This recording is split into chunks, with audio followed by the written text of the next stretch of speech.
world later. Ion torpedoes away.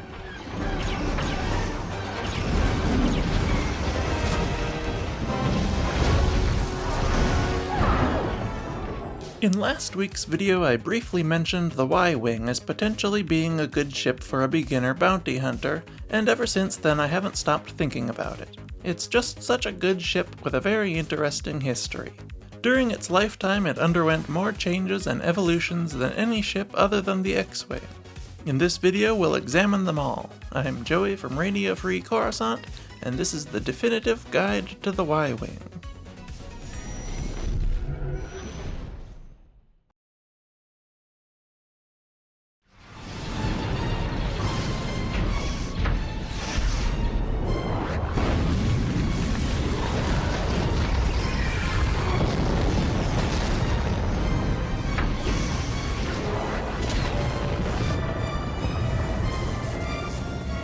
The tractor beam.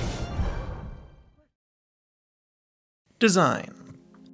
The Y-Wing was a line of large starfighters with a T or Y-shaped body, a roughly triangular head, and two long cylindrical engines with a sensor dome on the front of each. It was built by Corsair Manufacturing, a starfighter and ship component manufacturer. It had a forward-mounted cockpit with space for a pilot and sometimes a gunner depending on the variant. It was intended to be a long-range strike bomber for destroying capital ships or heavily fortified targets.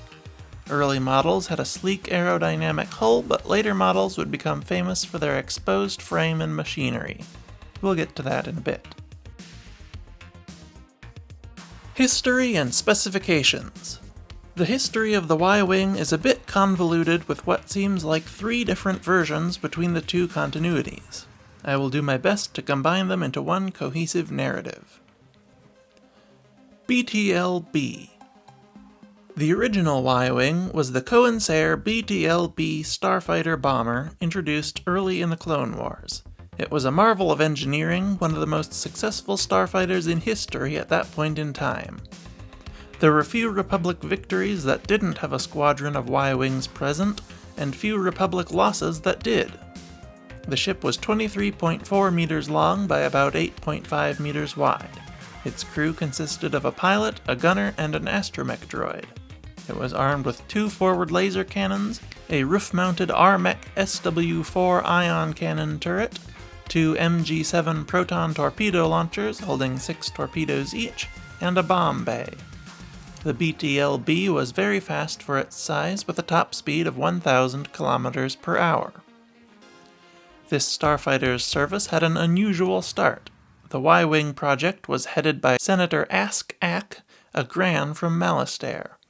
The Y-Wings were still being tested when Anakin Skywalker requested a squadron of them to track down the Separatist flagship, the Malevolence. However, Senator Xack resented the Jedi for failing to prevent his predecessor's assassination, so he refused to give Skywalker the ships. This did not dissuade Anakin, though, who went directly to Corsair and took the bombers himself. He assigned them to Shadow Squadron, who destroyed the Malevolence's ion cannon superweapon and paved the way for the ship to be destroyed by a Republic Navy task force.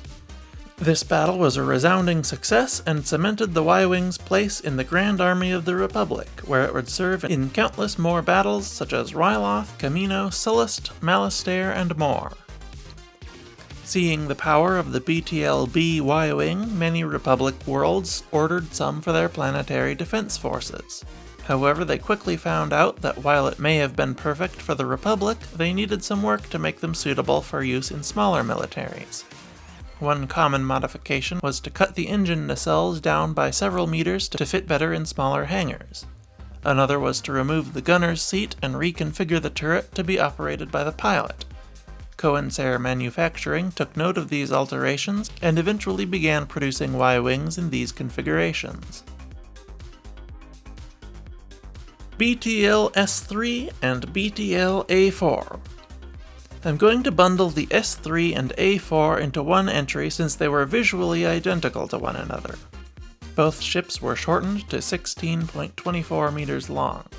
The S3 retained the pilot and the gunner, while the A4 had only the pilot, removing the need to modify the ship for forces who were light on personnel. This is the variant seen in A New Hope and most other Star Wars media. They kept the aerodynamic fuselage of the BTL-B, though there are few, if any, images depicting them with it. More on that in a bit. Both ships had a few options for weapons. For nose cannons, you could get Taman Back IX-4 or KX-5 laser cannons.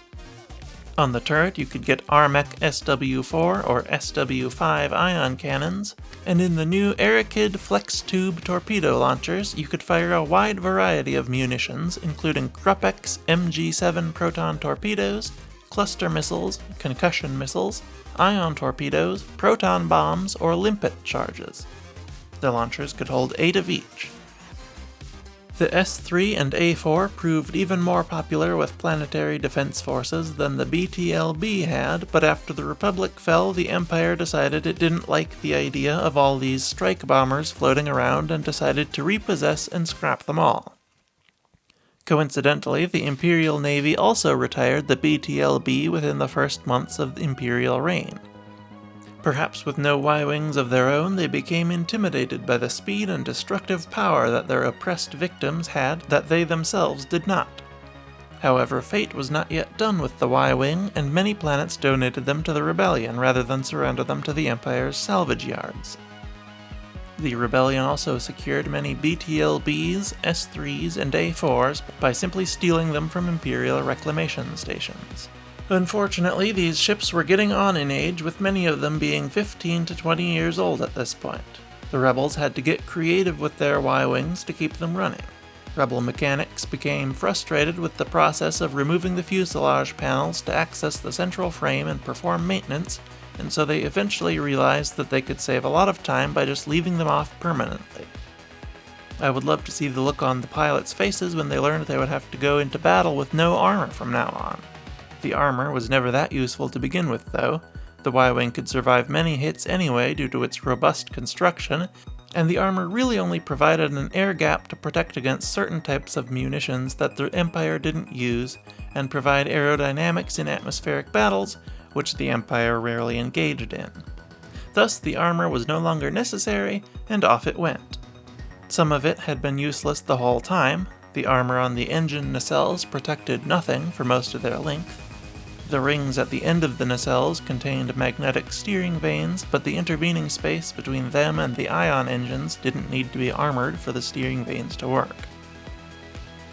In addition to shedding the armor, Rebellion engineers also shortened the nacelles on the few BTL-Bs they had to match the S3s and A4s, and replaced the bubble turrets on the BTL-Bs and S3s with remote turrets like those on the A4, streamlining and synchronizing their Y-wing force for even greater ease of maintenance.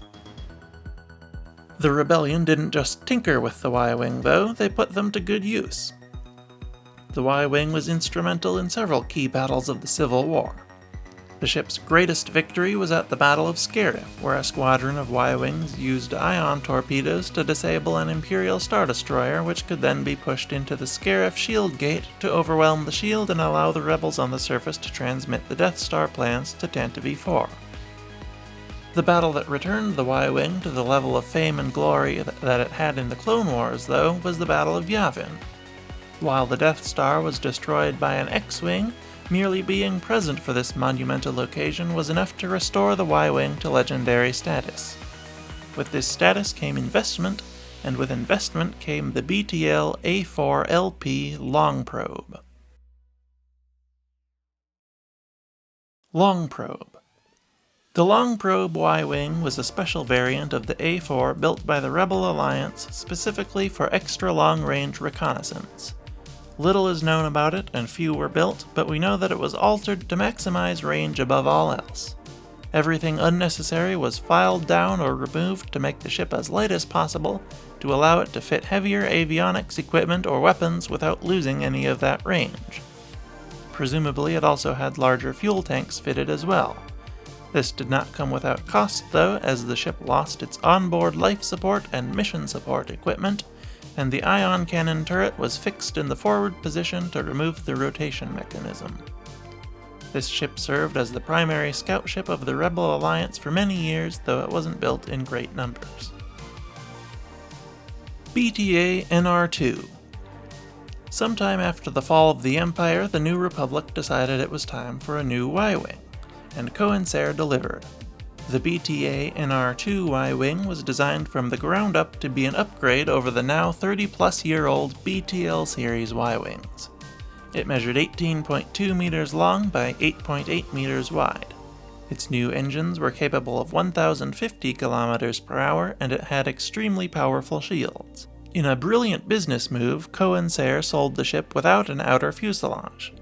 Officially, this was to pay tribute to the Rebellion's Y-Wings and profit off nostalgia for them, but one has to assume that behind the scenes, the real reason for the omission was a devious scheme to make the ship cheaper to produce while still charging a nostalgia-based premium. Unfortunately, while the NR2 was in production, the New Republic passed laws banning proton torpedoes and ion cannons, the two weapons the Y-Wing was famous for. This did not deter Cohensair though, and in another brilliant business move, they sold the Y-Wing with all of the equipment to support these weapons, and spaces in the fuselage to mount them, so that if one wanted to mount these illegal weapons, they could do so with the greatest of ease, and absolve Cohensair of any legal trouble surrounding the conversion. You could even get an idea of what the manufacturer recommended for the ship by looking at its pre-ban specs. 2 Taman-Back IX-4B or IX-8 laser cannons, which were included in your purchase, an RMEC SW-9 ion cannon turret, and either 2 Arakid flex-tube torpedo launchers or 2 Krupex MG-12 warhead launchers, which had to be purchased secretly.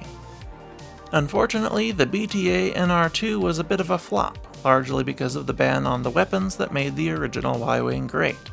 Most forces with enough buying power to make a difference would simply rather go without a bomber than to illegally modify them in bulk, even with illicit manufacturer help. And the Y-Wing was largely useless as a standard starfighter. The T-70 X-Wing was more maneuverable and better armed. The RZ-2 A-Wing was also more maneuverable and significantly faster. The New Republic purchased several squadrons of bombless Y-Wings as patrol craft to honor their original contract with Cohensair. The Resistance purchased a few to modify them, but lacked the manpower needed to take the time to modify them en masse, and instead relied on older vessels like the MG-100 Star Fortress for their bombing needs, which had become popular in the mining industry and was more or less exempt from the New Republic's demilitarization efforts because of it. And with its racks of 1,048 magnetically propelled proton bombs, who can blame them? The Y-Wing can carry less than a tenth of the payload a Star Fortress can. It wasn't a better vessel necessarily, but certainly a better ship for the position the Resistance was in at the time. It is unfortunate that the lineage of the Y-Wing ends so much less gloriously than it began. But that's just how things go sometimes, I suppose. They can't all be winners like the X-Wing, and you can't improve on perfection. Let me know in the comments which Y-Wing is your favorite, and like the video to cast your vote to unban ion cannons and proton torpedoes. Until then, I'll see you next week. RFC out.